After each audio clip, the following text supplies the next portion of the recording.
Muito obrigado por escolher o Ministério de Vídeo e Áudio do Templo Batista Maranata. Depois de ouvir esta mensagem, visite o nosso site www.tbm.org.br.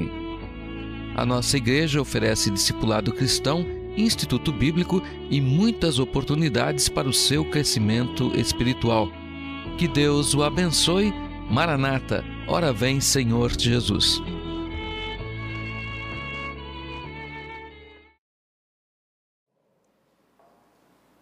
Hoje eu quero falar sobre pessoas. Jesus veio chamar pessoas. Às vezes nós esquecemos disso. Nós esquecemos que a igreja é um lugar de pessoas. E nós esquecemos que tudo que nós fazemos através da igreja é para a glória de Deus e para a edificação de pessoas. E nós colocamos atividades, nós destacamos atividades no lugar de pessoas. E nós achamos que atividades são mais importantes que pessoas. Agora, a Bíblia diz que uma alma vale mais que o mundo inteiro. E uma alma aqui significa uma pessoa. Uma pessoa vale mais que o mundo inteiro.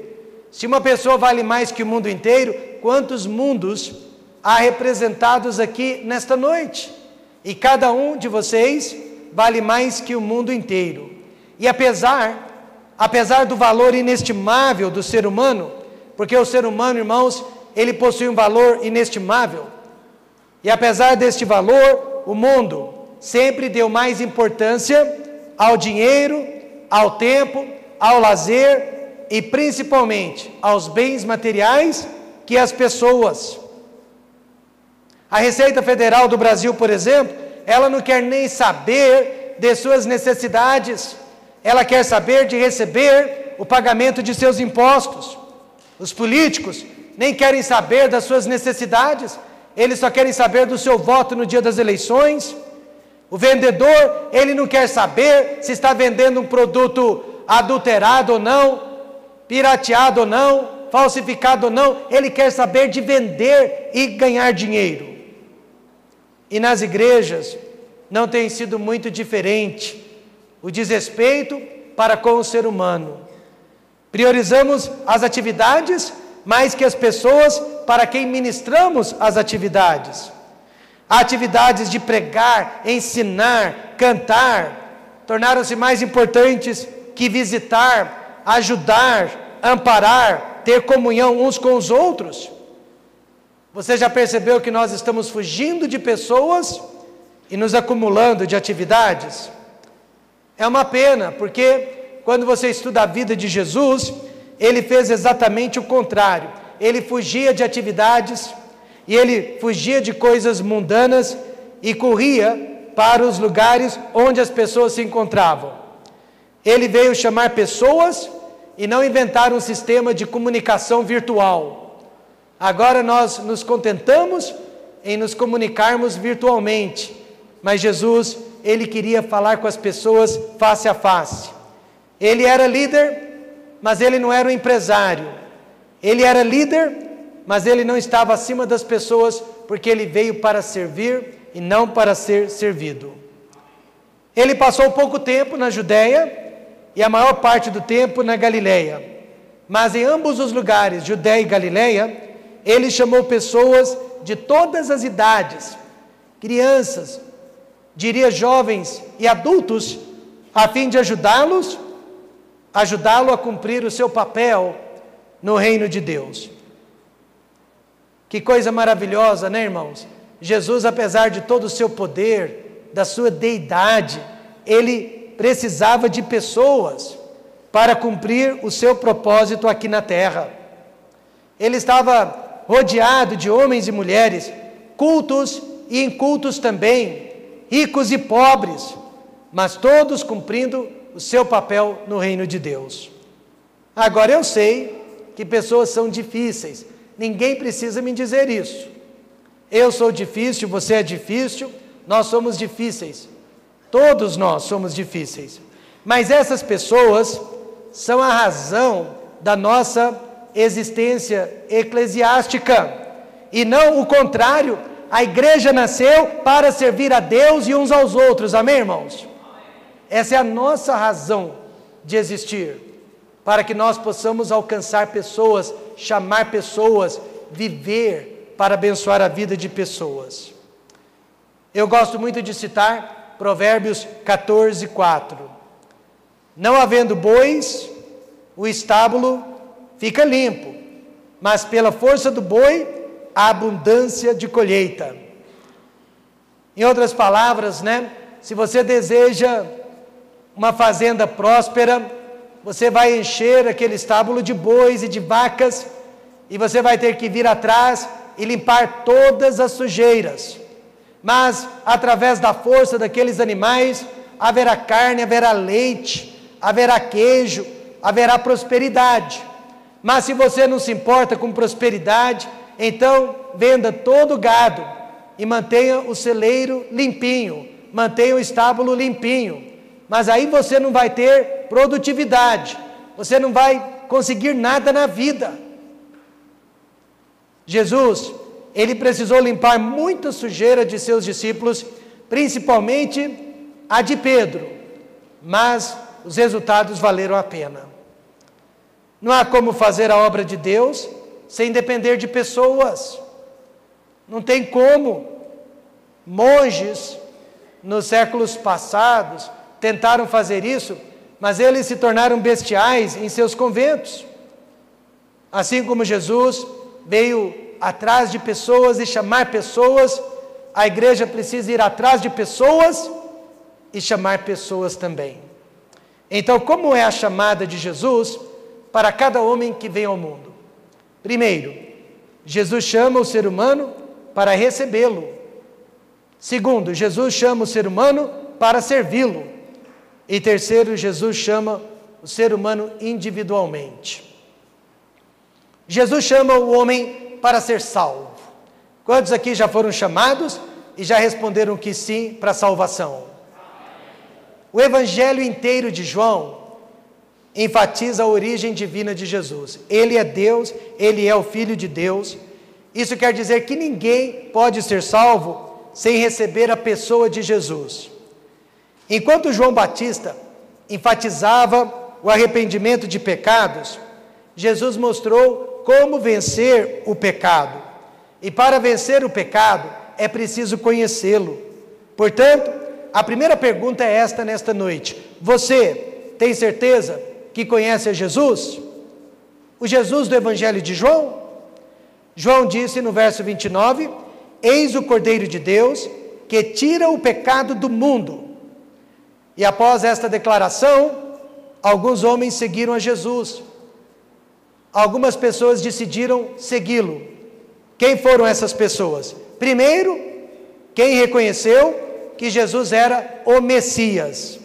Veja o verso 41. Este, se referindo a André, achou primeiro a seu irmão Simão e disse-lhe, achamos o Messias, que traduzido é o Cristo. Havia uma profecia em Israel que o Messias havia de vir. Finalmente ele veio e André estava todo eufórico. Ele correu para o seu irmão e disse, nós o achamos. Mas essa profecia não era importante só para Israel, só para os judeus, mas para o mundo inteiro. Pois quem acredita que Jesus Cristo é o Messias de Israel, acredita na Bíblia, na palavra de Deus, acredita no céu, acredita no inferno e acredita na volta de Cristo. Messias significa ungido de Deus. Agora, com todo o respeito que nós temos que ter por outras religiões, nós temos que dizer que Buda não é o Messias, Maomé não é o Messias, o Papa não é o Messias é o Senhor Jesus Cristo. Agora, Natanael, um dos primeiros convertidos, quando ele descobriu que Jesus era o Messias, ele ficou arrepiado de tanto medo. Veja a expressão dele no verso 49, Rabi, tu és o Filho de Deus, tu és o Rei de Israel. Mas muitas pessoas atravessam a vida sem pensar sobre este assunto, que Jesus Cristo é o Filho de Deus. No metrô de Washington, mais de 1.100 pessoas passaram em 45 minutos, perto de um violinista que estava tocando música clássica, mas ninguém parou para ouvi-lo, pois cada um estava muito ocupado, estava com pressa, ninguém tinha tempo para música. Algumas crianças queriam parar, mas elas eram puxadas pelos seus pais que estavam com pressa. O que as pessoas não sabiam é que o músico, por detrás daquele violino de 3,5 milhões de dólares, era Joshua Bell, um dos músicos mais famosos do mundo. E um dia antes, ele havia tocado no teatro e milhares de pessoas haviam pago mais de $100 para poder ouvi-lo. E agora, de graça, ninguém se importou com ele. Não é assim para com Jesus também? Quem para ouvir sobre o seu nascimento virginal? Quem para ouvir sobre a sua vida, a sua morte, o seu sofrimento, a sua crucificação, a sua ressurreição? Quem acredita que ele há de voltar? Somente as pessoas salvas. Quem mais? Quem reconheceu a autoridade de Jesus. No versículo 43, no dia seguinte, quis Jesus ir a Galileia e achou a Filipe e disse-lhe: segue-me, sem dar nenhuma explicação, sem fazer nenhum tipo de cerimônia. Jesus apenas disse: Filipe, siga-me. E a Bíblia diz que Filipe o seguiu imediatamente. Filipe aceitou a autoridade de Jesus completamente sobre a vida dele. E agora Jesus diz: aquele que tem os meus mandamentos e os guarda, esse é o que me ama. Eu cheguei a uma conclusão, irmãos. Nós pastores, nós não precisamos pedir à igreja para que nos obedeçam, para que nos sigam. Isso não é necessário, porque se a igreja está obedecendo a Deus e seguindo a Deus, já é mais que o suficiente. Se a igreja aceita a autoridade de Deus completamente sobre a sua vida, isso já é mais que o suficiente. E quais são os mandamentos de Deus? Amar uns aos outros, frequentar a nossa congregação, doar os nossos talentos físicos, materiais e espirituais e principalmente evangelizar. São alguns dos mandamentos. O nosso missionário Jovito em Portugal, ele conta que sua filhinha foi salva de um trágico acidente, porque ela obedeceu imediatamente a sua mãe. A mãe percebeu que um carro estava vindo em direção à filha em alta velocidade, e de longe a mãe gritou: pare! E aquela filha, sem titubear, parou imediatamente e obedeceu à mãe, sentindo o vento do carro passando rente ao seu narizinho. Um passo a mais e ela teria sido esmagada por aquele carro. Agora, se fosse talvez um de nossos filhos, teria morrido, porque muitos filhos não teriam obedecido imediatamente, mas teriam perguntado: parar por quê? E teria sido tarde demais. Porém, Jesus disse para Filipe: segue-me. E Filipe se levantou e o seguiu imediatamente, sem fazer perguntas. E Jesus também diz: se me amais, guardai os meus mandamentos. Então, meus irmãos, o primeiro passo é aceitar Jesus como Senhor e Salvador.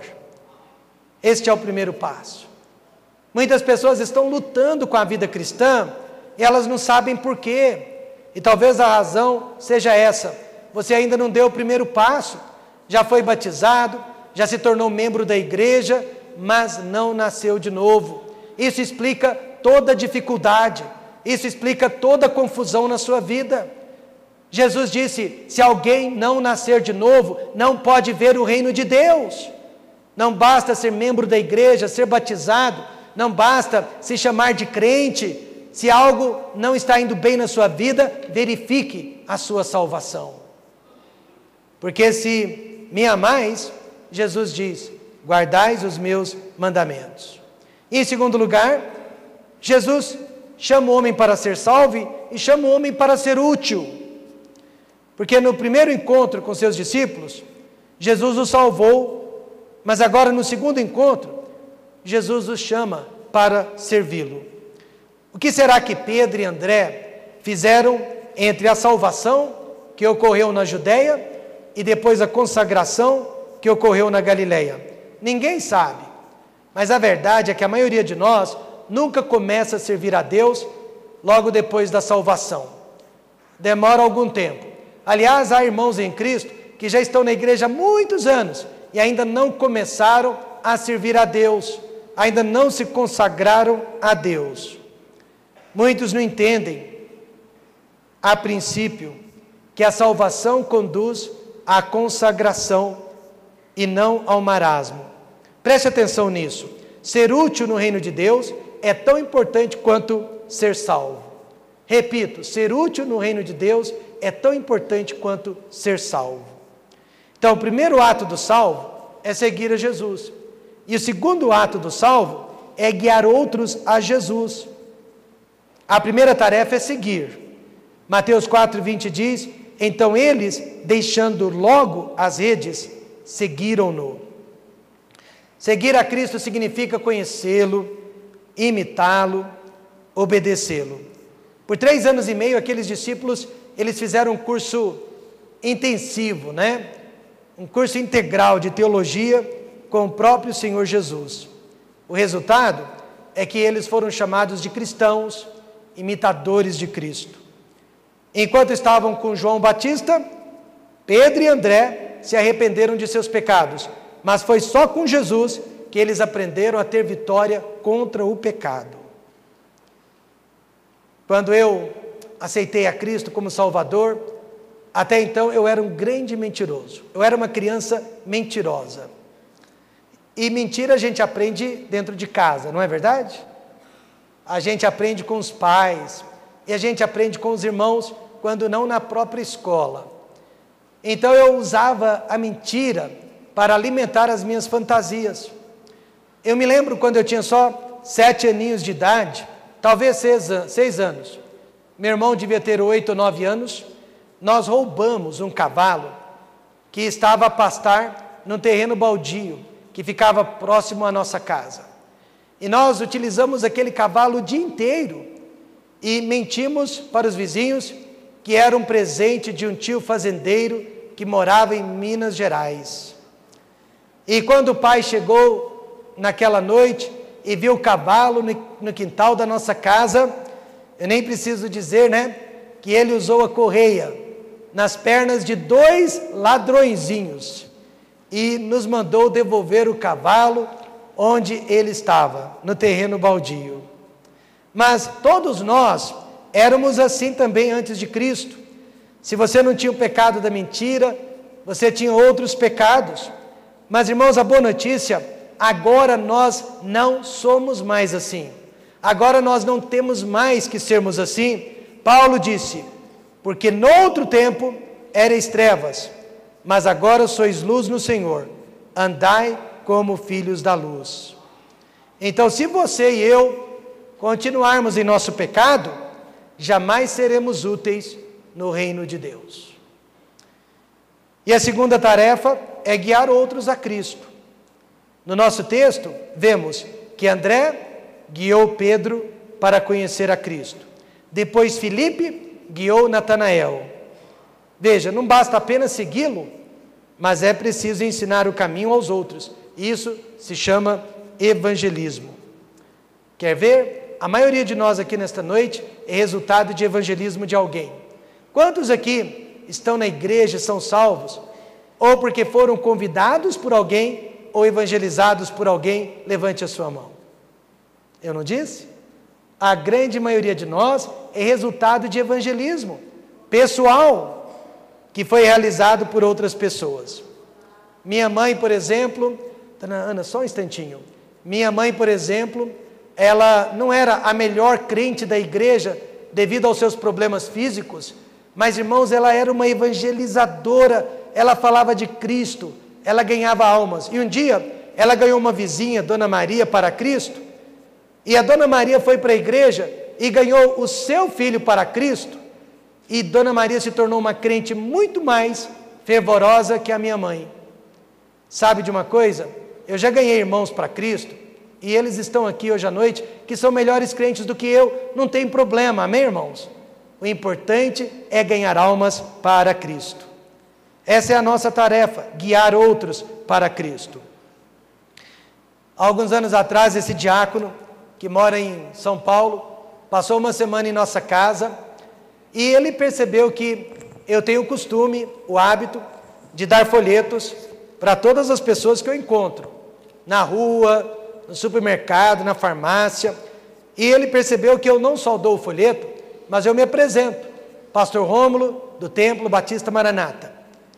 Então, quando nós ficamos sozinhos, ele me disse: pastor, o meu pastor em São Paulo, eu nunca vi ele dando um folheto, e ele nunca se apresenta como pastor, ele só dá o primeiro nome dele, ele não deixa ninguém saber que ele é pastor. Eu pensei que a conversa iria morrer ali. Ele volta para São Paulo e me usa para atacar o pastor dele. Criou a maior confusão. Mas eu quero que você saiba que não é só o pastor que tem que evangelizar. Cada crente em Jesus Cristo é um ganhador de almas.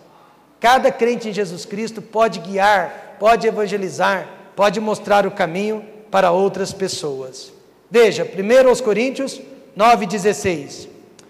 Porque se anuncio o Evangelho, não tenho de que me gloriar, pois me é imposta essa obrigação, e ai de mim se não anunciar o Evangelho. Ser salvo é importante, mas Jesus nos chamou para sermos úteis também. E por último, Jesus chama o homem para ser único, exclusivo. Nenhuma chamada é igual a outra chamada. Se eu falar da minha conversão e você falar da sua, você vai verificar que a nossa experiência é diferente uma da outra, não é verdade? A nossa experiência é diferente uma da outra. Nenhuma chamada é igual. Cada um de nós foi chamado em uma situação diferente. Agora, tudo depende da pessoa e muitas vezes até da nossa vida, da quantidade de pecados que havia em nós. Pedro e João, por exemplo, eles eram pescadores, eles não eram grandes pecadores, estavam trabalhando, lançando a rede, quando Jesus os salvou. Paulo era assassino, perseguia a igreja, matava os cristãos, quando Deus os salvou.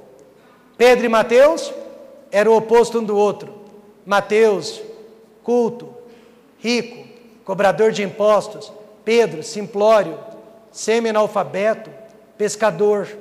Mas ambos foram salvos pelo mesmo Deus e colocados dentro da mesma família. Em nossa igreja hoje à noite, nós temos pessoas que vieram de vários lugares. Um irmão em Cristo, por exemplo, que antes de aceitar a Cristo, ele era bem de vida, ele tinha muitas propriedades, ele ganhava bem, ele tinha um rei na barriga, né? E ele achava que todo pastor era ladrão e toda a igreja extorquia o dinheiro das pessoas. De repente ele perdeu tudo que tinha, e através da humildade da esposa e do testemunho dela, ele acabou também se convertendo a Jesus Cristo. Uma irmã que sempre acreditou na ciência e que toda solução se encontra na mão dos homens, foi diagnosticada com câncer. Ela correu para Deus e a sua enfermidade foi curada. E ela não teve dúvidas que Deus é a sua única esperança. Então cada um de nós tem uma história diferente para contar, uma experiência diferente, porque nós somos exclusivos, nós somos diferentes. Mas o que cada pessoa aqui precisa saber? Jesus está chamando constantemente, ou para a salvação, ou para a consagração. Jesus está chamando todos os dias. Agora à noite Ele está chamando. Você sabia que indecisão é uma decisão? Indecisão é uma negação? Por exemplo, 70% dos formandos, 2, 3 anos mais tarde, não estão exercendo a profissão para a qual se formaram. Então significa que 70% dos estudantes erraram o seu chamado. Não eram para ser advogados ou médicos ou professores, porque não estão exercendo a profissão. Descobriram que escolheram a profissão errada. Infelizmente, há crentes também fora de lugar nesta noite. Um dia eles irão descobrir que o chamado era para ser pastor, missionário, mas escolheram primeiro o dinheiro e a fama. E segundo, Jesus tem um plano exclusivo para a sua vida, que eu não posso realizar por você, ou que você não pode realizar por mim. Apesar de discípulos e apóstolos, Deus tinha um plano diferenciado para todos eles. Pedro e João, por exemplo, Jesus avisou o que iria acontecer, mas Pedro ficou com ciúme, inveja, mesmo porque, coitado, ele ficou com a pior parte.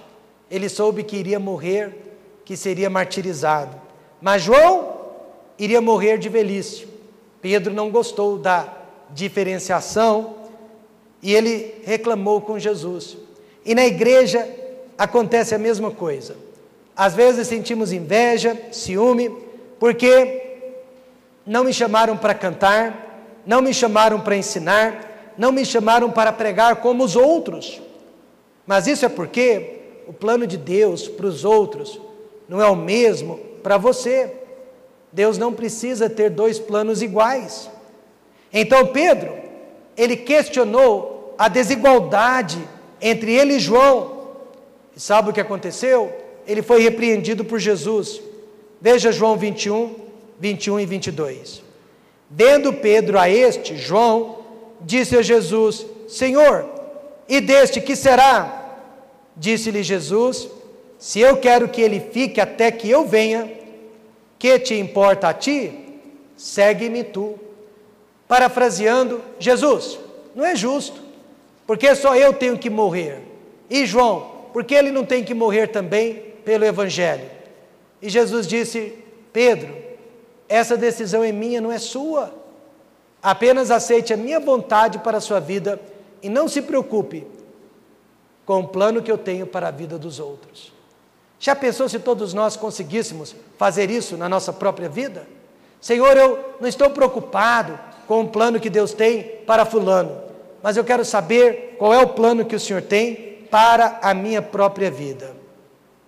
Jesus chama pessoas, e Ele chama todos os seres humanos para a salvação. Ah, pastor, mas eu ouvi que Ele chama apenas alguns. Ouviu errado, agora você vai ouvir certo. 1 Timóteo 2,4 diz que quer que todos os homens se salvem e venham ao conhecimento da verdade. Jesus chama todos os salvos para que sejam úteis. João 15,16 diz: não me escolheste vós a mim, mas eu vos escolhi a vós e vos nomeei, para que vades e deis fruto, e o vosso fruto permaneça, a fim de que tudo quanto em meu nome pedirdes ao Pai, Ele vô-lo conceda. E Jesus tem um plano exclusivo para cada um de seus filhos. Quando eu era jovenzinho, solteiro, eu ficava sonhando e imaginando: o que será que Deus tem para a minha vida? O que será que vai acontecer comigo daqui a 10, 20 anos? Eu sabia que Deus tinha um plano exclusivo para a minha vida. Atos 9,15, disse-lhe, porém, o Senhor: vai, porque este é para mim um vaso escolhido, para levar o meu nome diante dos gentios e dos reis e dos filhos de Israel. Você e eu somos vasos escolhidos por Deus. E cada um de nós deve levar o nome de Cristo. Alguns como pastores, missionários, outros como médicos, professores e pedreiros, mas todos como verdadeiros filhos de Deus. Então, nesta noite, a obra de Deus não se faz com atividades, a obra de Deus não se faz com programação, a obra de Deus se faz com pessoas. Elas são mais importantes que toda programação, que toda atividade que nós podemos elaborar no papel. Mas se Deus não enviar pessoas, nada sai do seu lugar. Portanto, você é importante, você é exclusivo, você é especial, você tem uma parte essencial para a obra de Deus. Já pensou sobre isso? Se não, pense agora. Vamos fechar os olhos e vamos orar.